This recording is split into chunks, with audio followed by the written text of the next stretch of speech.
Thank you, Chris. Thanks everybody, thanks for coming, thanks for being here.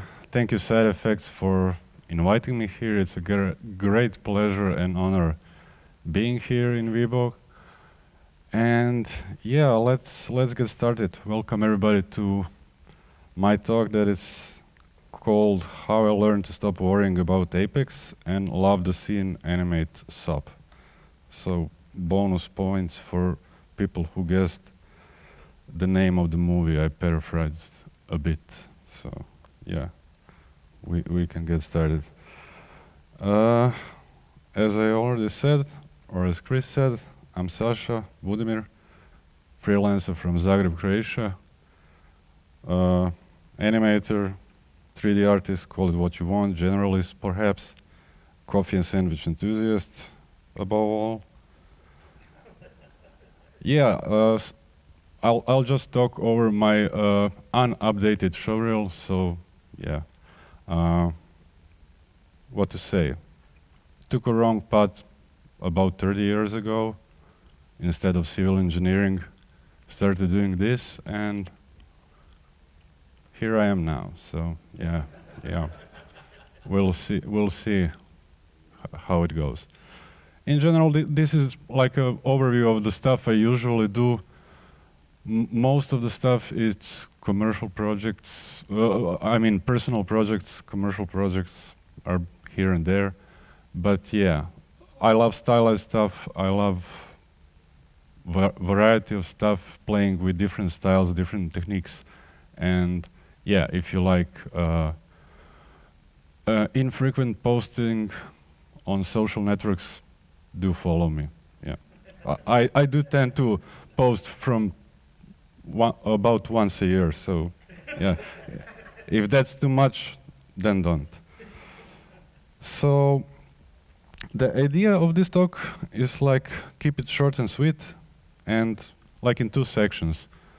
My first foray into the Apex, why it happened, how it happened, what did I learn from it, and the second one is my second foray into the Apex, where I didn't have a commercial project, but just try to have fun and animating hopefully something fun, and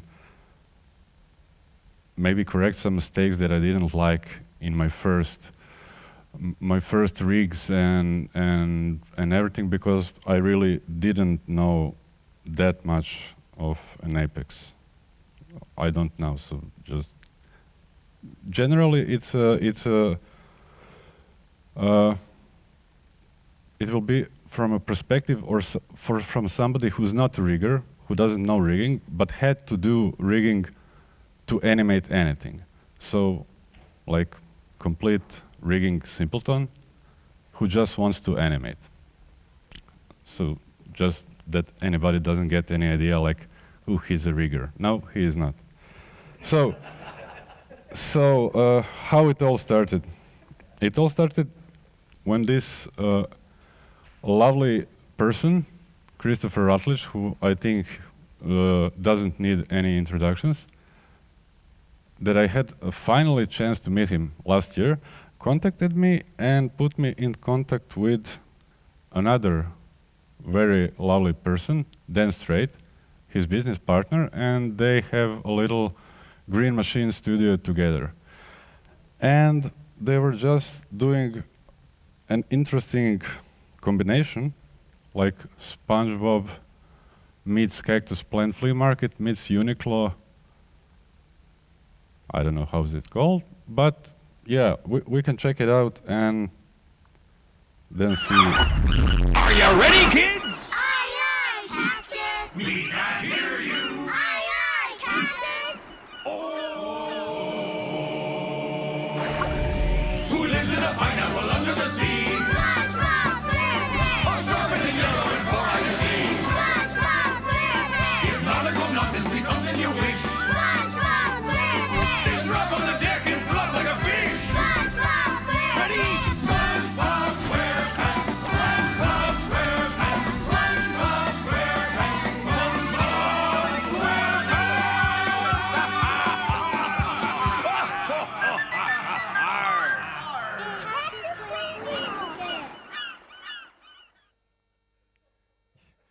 Yeah.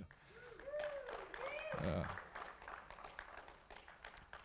So after Dan sent me an email, like I got an overview of what my task would be, and the main idea was to make a little, like, felt-like, puppet-like SpongeBob that will be incorporated in few shots, because everything is like very mixed media. There was plasticine animation, there were real puppets, 2D animation, everything. And they needed one of course, like huge render for print that was in another pose. So I was thinking, like, at the same time, these two guys that are sitting somewhere over here made this lovely talk that was really interesting to me, like why animators will love Houdini. And since I knew Magnus and since I knew Jasper, I knew they knew what they're talking about, and I really wanted to try animating in Houdini, because last time I did that, to be fair, I didn't have such a great experience. It was very slow, it was very confusing in the animation editor, and half of the time I didn't know what was selected in viewport, what was keyed. So yeah, I took a chance and yeah, decided to try it. And basically had two options. One option is to get to the animation state, I had to know something about Apex, which was kind of scary because when I started going through the documents, I noticed this beta theme reoccurring.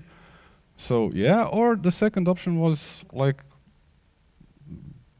doing stuff in another software that I used to animate for, I don't know, like 20 years. Shout out to Messiah Studio. That is dead, by the way, from 2013. So yeah, obviously option one won, because otherwise I wouldn't be here. Okay, so, but what's the plan? It's a commercial job. You're trying to experiment with something that you haven't tried, and that's in like heavy beta state. So I devised a plan that while I'm doing modeling and everything for the print, I will, like, for 2 or 3 hours a day try to get myself familiar with Apex as much as I can. Try scene animate, see how it feels, if I can like deal with it. And if everything goes wrong, I still have enough time to fall back to Messiah and do the stuff like I usually did. Nice plan, let's go. So, yeah, of course, best way to start is always with a box. So this was like the pose they needed for a print. So I know this is a strange way to model, but as I'm not a rigger, I'm also not a modeler, so I deal with things the way I know. And so, yeah, this is the step when I started doing some little fur for him, because he had to be like, in the end, had to resemble a little felt like puppet. It's just bunches of layers of fur, one over the other. Here there are a few details to match the concept art or the illustration. So yeah, and along that time, each day I would try a little more about Apex, try to make some super simple rig, try to animate it. And now, when the print was over, it was time to start building like a full SpongeBob, make a like a temp skeleton just to try to deforming it and see if I could hit all the poses that that would be needed for the animation.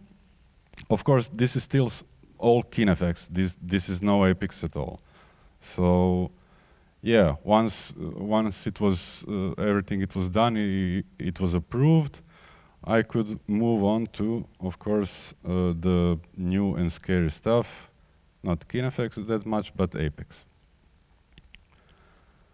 So yeah, this is like some kind of scene organization that helps me, where at the top you can see I import my models and everything. I can't see even what I did import there, but I start to build skeleton. Skeleton is the complete KineFX workflow, nothing new there. Some things are procedural, some things are not manual, but I think most of it's procedural.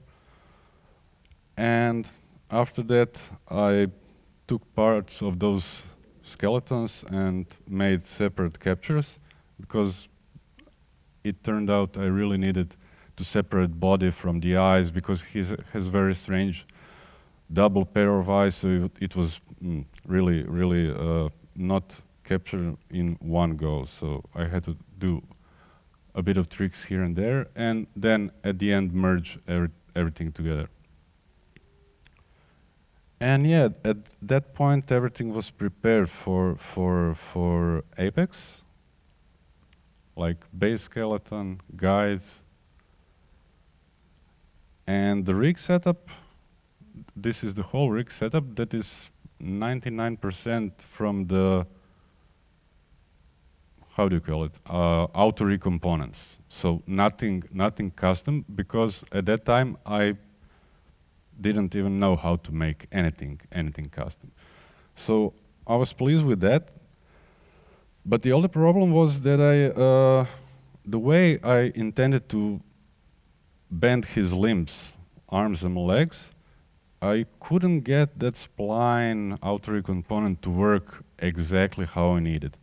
So I found out about a little trick that you can just make those deforming joints, parents to the joints that are driving actually IK solution. So it's all great, and you can manipulate them, but the problem is that the knee is always oriented to the bone that it's parented to. So I needed to make, like, if I don't want to go crazy by counter animating it every time I make a new pose, I needed to make something like transform blend that would just blend rotations from one joint to the other. And that proved to be very, very complicated. This is just preparing some tags for the auto rig components to work. And yeah, the fun thing is putting down those auto rig components and watching your rig starting to appear without you doing any work at all. And this is just standard stuff, nothing that I did that did anything here, just laying down the foundations, to the point where I really had to make this like transform blend, because I knew I would go crazy if I had to animate that knee every time, like yeah.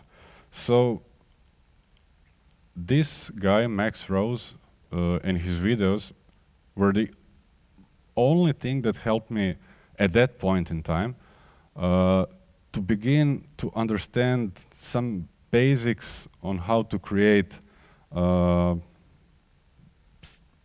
this like rig scripts. And it's very convoluted for me. It was weird. You had to create this thing that then you have to create another thing that connects that previous thing to the other thing, and my mind was like very confused. But with his help in watching his tutorials like several times, I managed to somehow, do the thing that I really wanted it to do, and I was super happy. So, yeah, this is just cleaning up the controls in the end and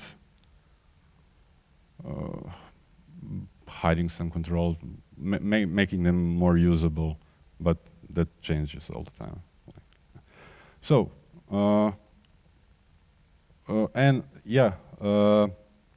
configuring mirror controls, that is like important step that I somehow missed at the first time, and I started animating and realized that I couldn't mirror the poses because I didn't know I had to plop down that node that just takes, like, I presume it makes some parameters, like, so the system knows what's left, what's right, and yeah, don't ask me. I'm not a rigger. So if you want to mirror something, it has to be there. So it's almost time to animate, but of course I didn't know how to animate in Houdini. I knew all the controls were like newish and everything, and just in time this fantastic workshop came out from Warren Litton, and it was really great. It was so precise, so bite-sized lessons that took you straight to the point, and in like couple of hours I got around with the basic viewport manipulation, all the hotkeys and everything, and I was ready to go. And these are some of the stuff I think it's really nice and makes the difference for me to animate in Houdini, and why is it so nice compared to like previous experiences. Number one is, of course, selection sets. They are cool for, of course, hiding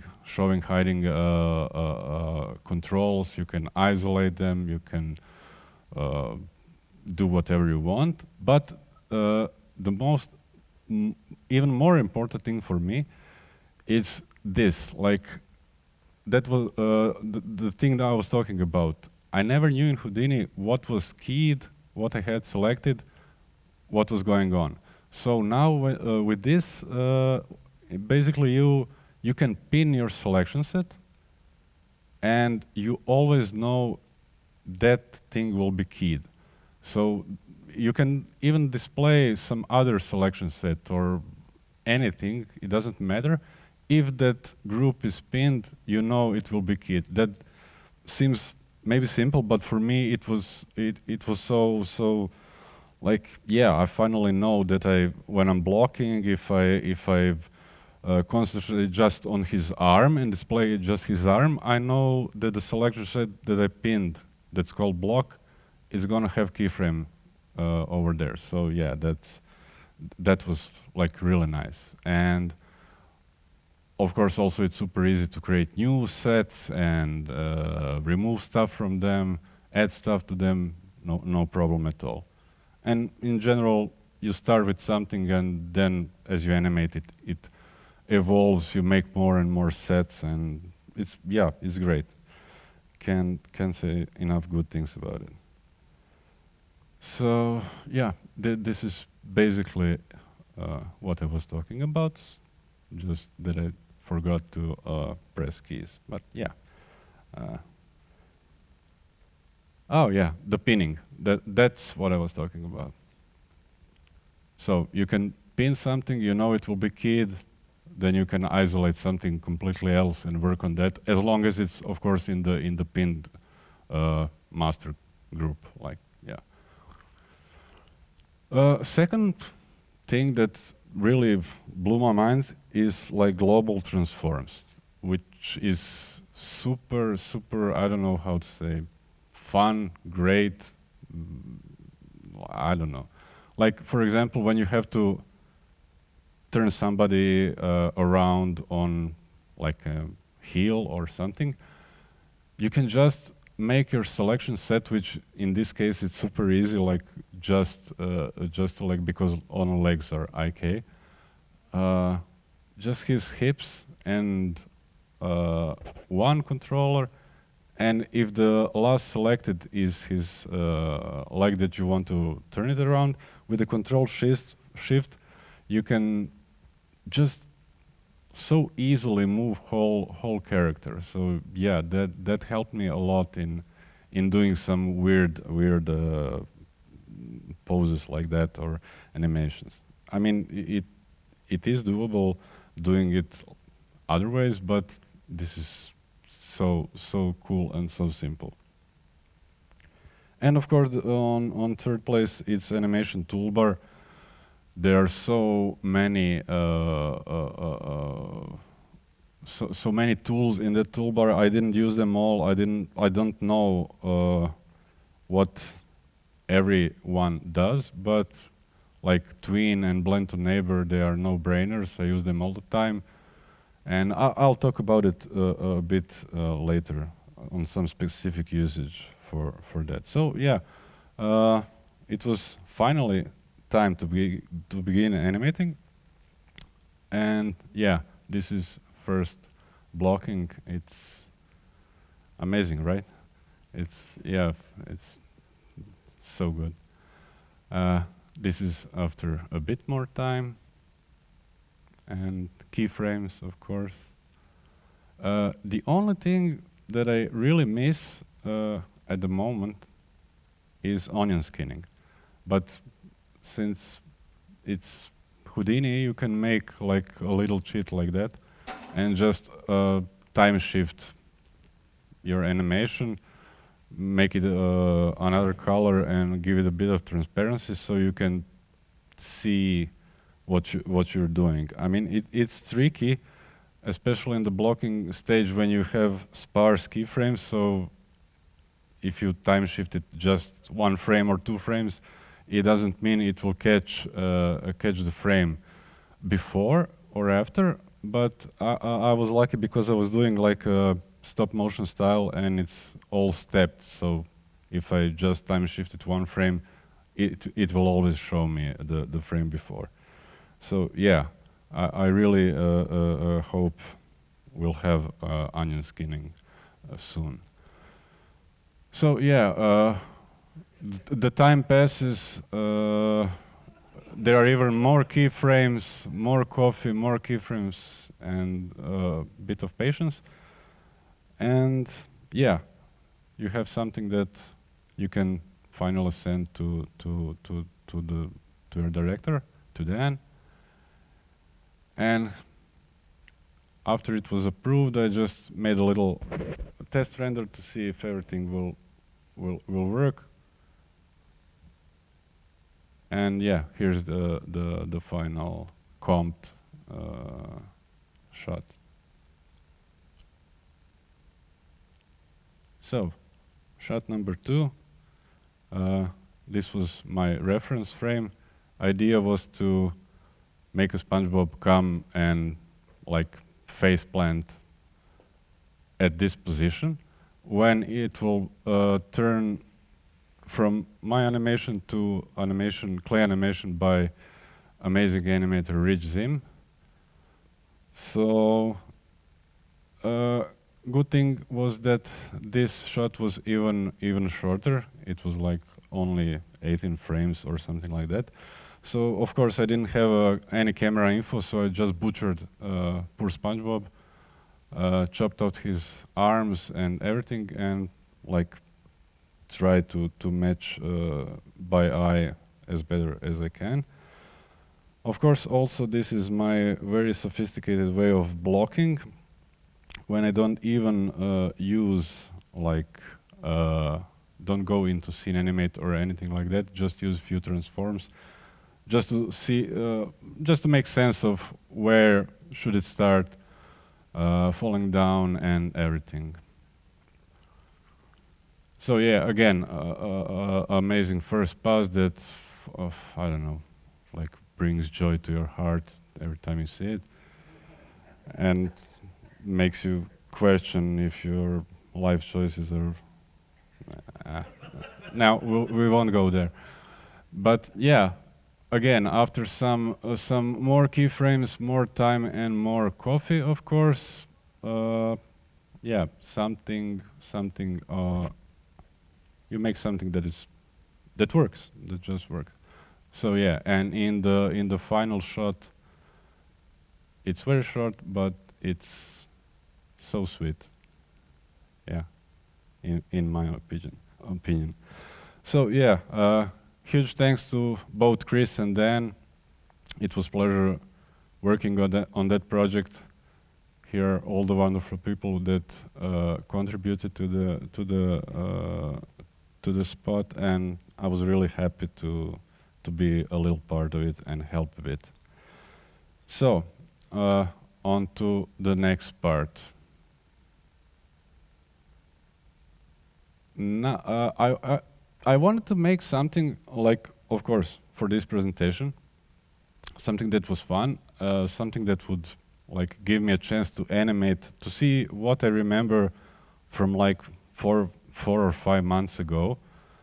I'm happy to say that all the shortcuts for animation are stayed in my head.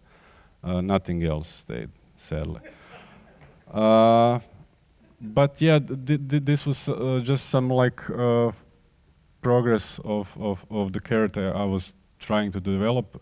I wanted to keep it simple, super simple. Like you can go much simpler than a ball with the legs, eyes, and stuff like that. And I was doing it for the presentation slide, and those tricks and everything was so fun. But later, I figured, okay, so cool. I need to animate it also. It's nice on a still, but how I'll do the animation, we'll see. So one of the choices, conscious choices, was to just don't make fingers. I'll just make 2 or 3 blend shapes that I know I'll need in the animations. So yeah, no fingers, no, I'll animate faster. And the second thing that I discovered, and this is my favorite new toy in Houdini, is wrinkle deformer. Because I was lazy and didn't want to like model pants or something, I found out that if you just push and pull vertices and points like an idiot, and plug that into the wrinkle deformer, you can just offset the result of that, so you can see better. It's not overlaid one on top of each other. You get some quite nice results pretty fast. So, yeah, for some a few minutes pushing and pulling of points, it's not that bad. So Apex again. I decided to have his arms and legs completely without anything this time. No IK, no nothing, just a spline deformer. I wanted to have a freedom to just stretch him the way I liked. And the other thing that I didn't want to have was this madness. This is the default way that Blend Deform imports your blends and creates a bunch of these controllers, which are, by the way, not clamped from 0 to 1. So if you pull it harder, past 1 or below 0, it will just, yeah, go uncontrollably, like you see here. So I knew I didn't want that. But I wanted something like this, like a simple controller that I could pull around in just one axis, and it would just switch, basically switch, since it's kind of again, stop motion animation in my head. Just switch few blend shapes that I had. How to do it? I don't know. Again, there was no. I figured I could do it probably with some fit range node, but to my disappointment, there was no fit range node at the moment in Apex. But thanks to William Harley from SideFX, he made this kind of snippet. Of course, I used it. I modified it a bit. Thank you, William. And basically hijacked this blend shaped node to put all these controllers in. So I'm taking a controller, taking his transforms, just using X, and fitting each one into the blend shape. I know it's like sounds scary, and yeah, it's a destructive process. It's manual because I couldn't be bothered to spend another 2 days figuring out how to make Apex script that connects this to that and that to this. So yeah, like a savage person, I went in, I chopped off the all unnecessary like connections, made new ones. And a little tip, if you're doing stuff like that, if you name your nodes correctly, you can, just before you are ready to dive in and start acting crazy in Apex network, you can just lay out graph with only that selected nodes, so it will move them somewhere out of the way of all the madness, and you can do your butchering in peace over there. So yeah, just bear in mind that this, don't do this. I wouldn't recommend it because you break your procedurality. It's like dead end, but as always, it's a balance I figured out. Yeah, I rather jump in a few times in there if I notice I messed up something in my rig, then spend another 2 or 3 days figuring out how to make something that that would keep everything procedural. But yeah, don't be like me. Learn Apex. This is another thing that I forget to talk about. Transient constraints. They are really, really great. Like. I wanted to, with the idea I had in mind, like this arm coming and, I mean, it's a worm, it's not an arm, and becoming a character. It was all fine, but do I want to animate those eyes like each frame? No, I really don't. And from that masterclass, I saw that transient constraints, and it seemed like really, really great thing to do. So I tried it, and yeah, basically all the thing you need to do is just set it up at the place you want it to be on that frame. Pick your driver, pick the driven, select the time range. Sometimes it makes dense keyframes even if the update mode is on. So I'm not sure if it's me or I'm doing something wrong, but if you just switch like dense and update again, it will make keyframes only on the keyframes you have. It will not make dense keyframes each frame. So super nice and super cool feature. This is one of the tools that might like seem, I don't know, bland to frame, but it's kind of useful at the point where we don't have like pose library yet. So if you have some keyframes or poses on certain keyframes that you can write down, you can just so easily blend to them if you know the frame number. So yeah, write it down and you know that, I don't know, this pose is on frame 10, this pose is on frame 15 or whatever, and yeah, you can get really fast there. So yeah, one of the cool features of this. And of course, animation layers, they are great. And I'm not sure even what I'm doing here, but yeah, okay. Uh, Another animation tool that I found really useful, especially in this case, was this like noise function or something. Basically, when you select keyframes and pull it in one direction, it will randomize each keyframe. And then in combination with push and pull, you can just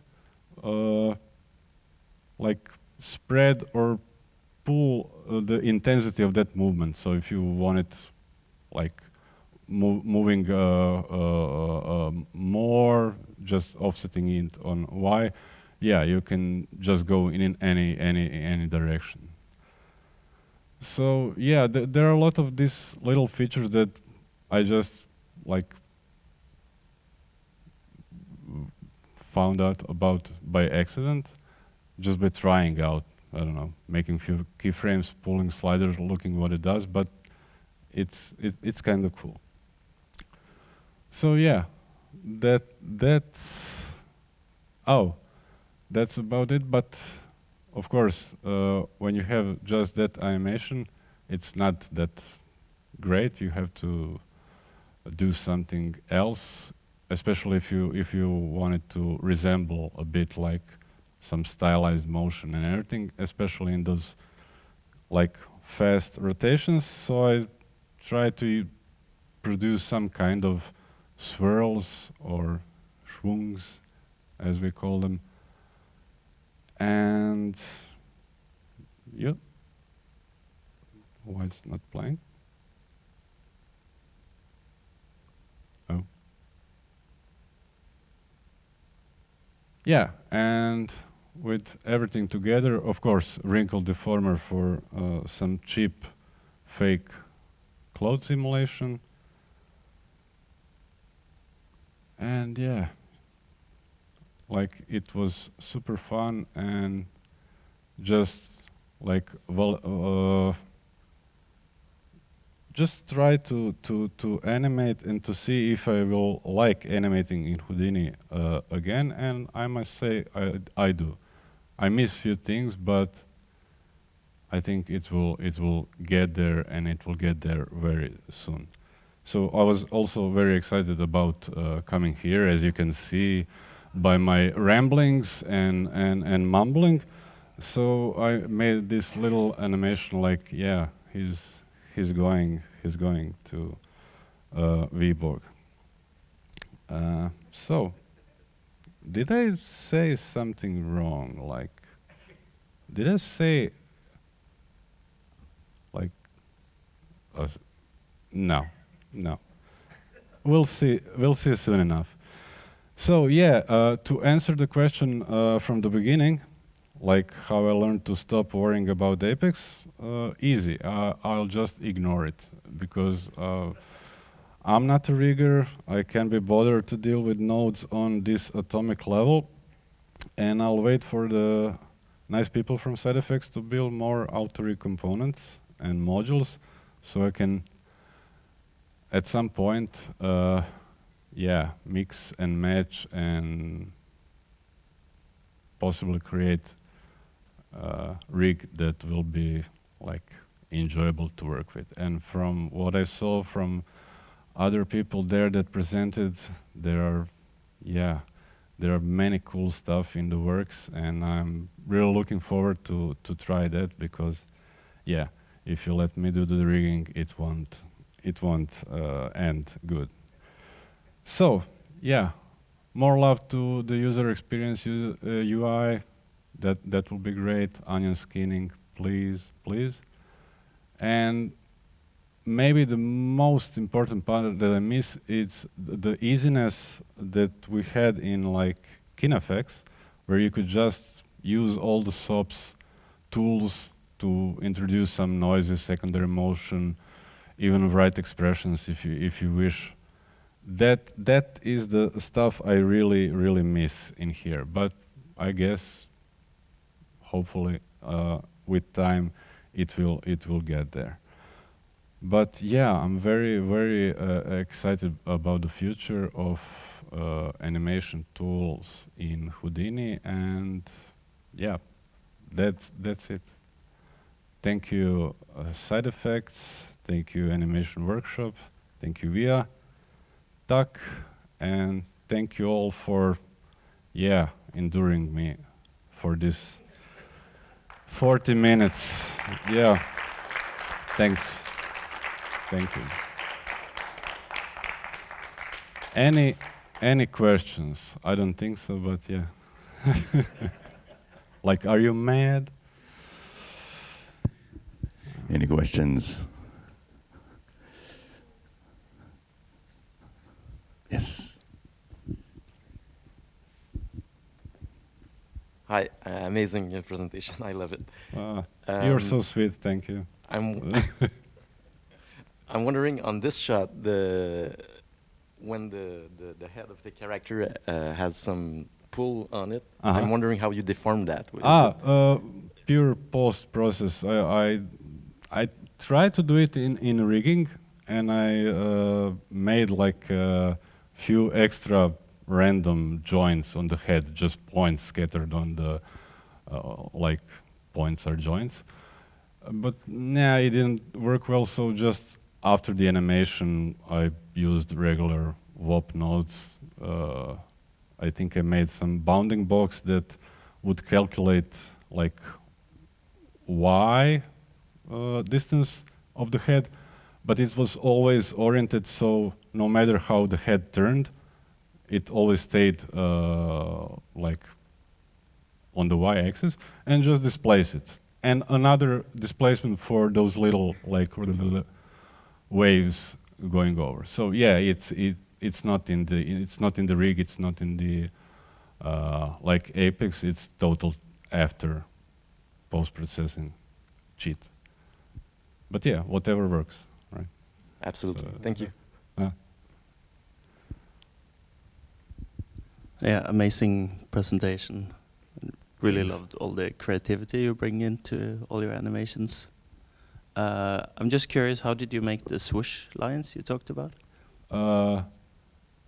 Those ones or the spinning ones? Yeah, both.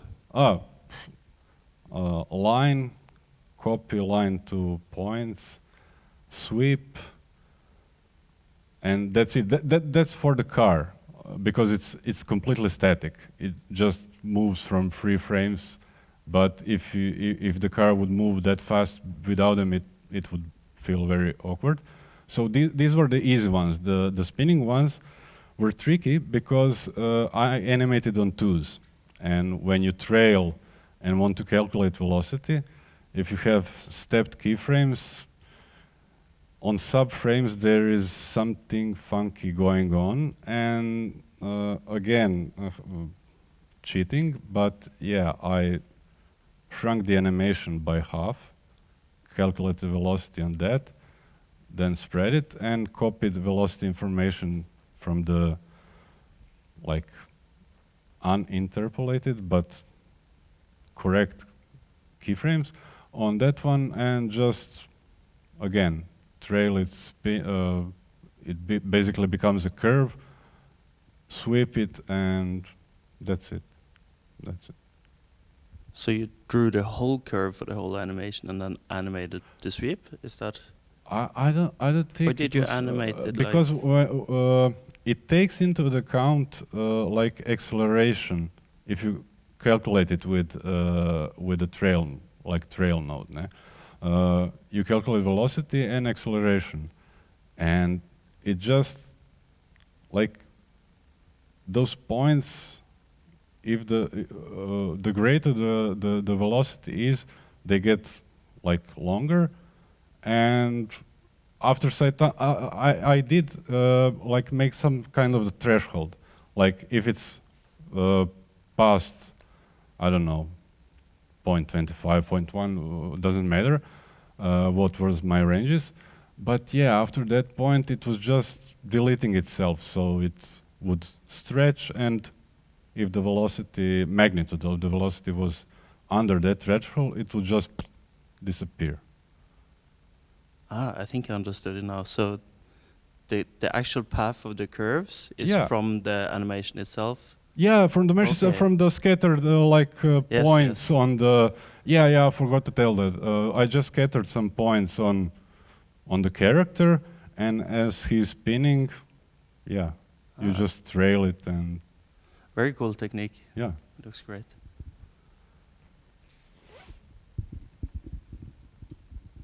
Congrats, amazing. Thank you. Did you render in Karma? And if yes, Yes, how yes. did you make the nice plaster effect on texturing and Which effect? Sorry, I didn't hear. the effect of plaster? I made the pants and his that plasticine, whatever. Tried new Copernicus for the first time, and just played around with it till I got something. And when you decided to animate it, it's procedure animated, or you choose to? It's an attribute that is like I calculated that attribute before. I called it frame counter. It's in solver SOP. It just it's similar to tension deformer, that it watches the deformation between previous frame and the current frame. And again, if it's greater than some threshold, it's like adding some number each frame, and it counts. Nice. And for each element, you have that counter. If the deformation was like huge, it increments. If it's not, it stays the number before that. So that drives the offset noise, of the the texture. noise, exactly. Yeah, because it's just one texture, planar mapped, and before Displaced. it gets planar mapped, I'm just offsetting it in space. Yeah, nice, nice. So and that counter it's like, Cool. should I move or should I stay on a previous value? Yeah. So the attribute was born inside SOPs and then migrated to COPS. Yeah. and That's to the drive it's a attribute. float, I not- have few attributes that I don't delete and transfer to Solaris to USD, and because they are animated, they take a bit of more space, but it's a simple character that it doesn't matter. Great idea. Great idea. Thank you.